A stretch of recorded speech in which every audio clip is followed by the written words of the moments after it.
Maximum இந்த 1 மந்த்ல என்ன செய்ய முடியுமோ அத செஞ்சா நீங்க தான் அந்த நிதி சம்பந்தமா இருக்கிற எல்லா கேட்டையும் லாக் பண்ணி வச்சுட்டு போயிருக்கிறீங்க. அதை சரி செய்ய வேணாமா? அதை ஒழுங்குபடுத்த வேணாமா? என்ன பண்றது இப்போ? நீ போடுனா போட்டா தீரணும் அந்த 2500 ரூபாய். திருப்பி எல்லாம் மக்கள்லாம் கொண்டு எழுதிடுவாங்க நீ போடலன்னா. கலைஞர் அவங்க தான் போட்டான், சொல்லிட்டா போட்டான். அவங்கவுங்க அவங்கவுங்க அட்டிட்டு போட்டாங்க. அவங்கவுங்க எடுத்து அதனால கஞ்சி குச்சிருந்தாங்க. ஒருத்தர் 2 பேர்னா கூட அதை வச்சு நீ சுத்தமா இல்லைன்றிய. கஜானா இல்ல, உன் கஜானா தூக்கி போடாதுல்ல, குடு மக்களுக்கு. நீ தான் கோடி வச்சுன்னு இருக்கிறியாம, குடு உன் கஜானா எடுத்து தூக்கி போட்டு குடு. அப்புறம் கஜானா சேர்க்க மாட்டீங்களா? அதனால மறுபடியும் சொல்றேன், இந்த விஜய் பொய் சொல்லி ஏமாத்துறதுக்காக அரசியலுக்கு வரல, உங்க கூடவே நிக்கிறதுக்காக. கொள்ளடிக்குது, ஏழை மக்களை விட வாழ விட மாட்டேன்றாங்களே. நீங்க வந்தா நாங்க வாழ விடறது என்ன நாங்க செஞ்சோம்? நீங்க வாங்க விஜய், என் குறுக்கு வாங்க. வாங்க விஜய், நான் கையெடுத்து கும்பிட்டு கேக்குறேன், என் குறுக்கு வாங்க விஜய். நான் வந்து எங்களை காப்பாத்துங்க. அதுல எந்த மாற்று கருத்துமே கிடையாது.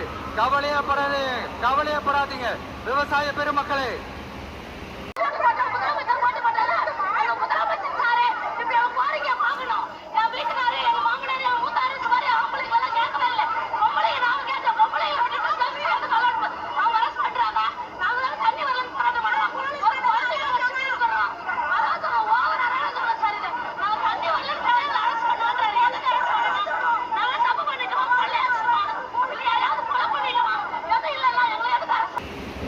அடுத்து இந்த சட்டம் ஒழுங்கு, அது சரியில்லை இது சரியில்லைன்னு சொல்லி திமுகவும் மற்றும் பலரும் மாறி மாறி கூவுறீங்க. நான் உனக்கு வேலைக்கு ஆகாது. வேற என்னென்ன கொடுக்குறேன், குழந்தை பிறந்தா நகை போடுறேன், அதெல்லாம் சொல்ல மாட்டாரு. சும்மா அதெல்லாம் நடிப்பு. படத்துல நடிக்கிற மாதிரி ஜனத்தங்கிட்ட நடிச்சுட்டாரு. அவருக்கு தேவையே கிடையாது. தேவையில்லாத வேலை பண்ணிக்கின்னு நீ அங்க முன்னால முடியல பண்ணி விட்டுருப்பா. அவங்க கிட்ட அவங்க கடன் படுறாங்களோ, அவங்க கடங்குதோ கடன் இல்லையோ, கஜனா காலிக்குதோ காலி இல்லையோ அவங்க பாத்துக்கிறாங்க. நீ விட்டுரு. அவங்க கடன்ட்டு சொல்லலையே ஜனத்துங்க கிட்ட, நான் போடல எனக்கு அவகாசம் வேணும்னு கேட்கலையே. அவங்க நீ தானே கேட்கற. அவங்க 2 பேருமே இருந்தாங்க, அவங்க இந்த மாதிரி எல்லாம் கேட்கலையே ஜனத்துங்க கிட்ட.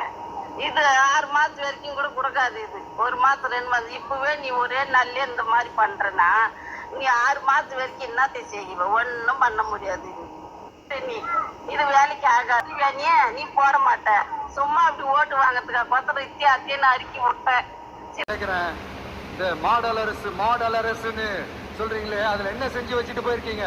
ஒரு ஊரு விடாம, ஒரு தெரு விடாம போதை பொருள் கலாச்சாரம் அப்படியே ஸ்ப்ரெட் ஆகி கொட்டி கிடக்குது. அது அப்பவே இனிஷியல் ஸ்டேஜ் அதை நீங்க கண்ட்ரோல் பண்ணிருந்தீங்கன்னா இத்தனை பெண்களை இழக்க வேண்டிய ஒரு சூழ்நிலை ஏற்பட்டிருக்குமா? என்ன பண்றது இப்போ? நீ போடுனா போட்டா தீரணும் அந்த 2500 ரூபாய். திருப்பி எல்லாம் மக்கள்லாம் கொண்டு எழுதிடுவாங்க நீ போடலன்னா. கலைஞர் அவங்க தான் போட்டான், சொல்லிட்டா போட்டான். அவங்கவுங்க அவங்கவுங்க அட்டிட்டு போட்டாங்க. அவங்கவுங்க எடுத்து அதனால கஞ்சி குச்சிருந்தாங்க. ஒருத்தர் 2 பேர்னா கூட அதை வச்சு நீ சுத்தமா இல்லைன்றிய. கஜானா இல்ல, உன் கஜானா தூக்கி போடாதுல்ல, குடு மக்களுக்கு.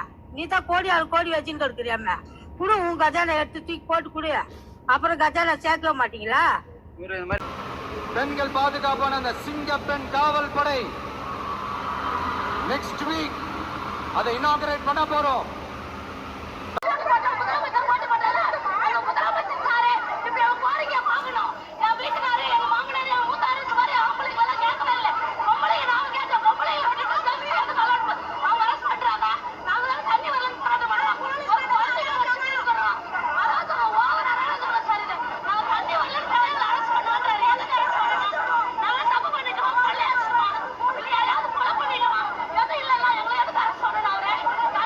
தப்பு செஞ்சவங்களுக்கான தண்டனை, அதுக்கான சார்ஜ் ஷீட் எல்லாமே ரொம்ப ஃபாஸ்டா ரொம்ப ஸ்பீடா செய்யறதுக்கான அந்த வேலையை செய்ய சொல்லி இருக்கிறோம். கோர்ட்ல கூட தப்பு செஞ்சவங்களுக்கான அந்த கடுமையான தண்டனை வாங்கி கொடுக்கறதுக்கான அந்த வேலையையும் ரொம்ப சீக்கிரமா செய்ய சொல்லி இருக்கிறோம். அதனால நீங்க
என்ன பழி நம்ம மேல போட்டாலும் உண்மையா உறுதியா மக்களுக்கு தேவையான எல்லா விஷயங்களையும் இந்த விஜய் செஞ்சு தான் காட்டுவான்.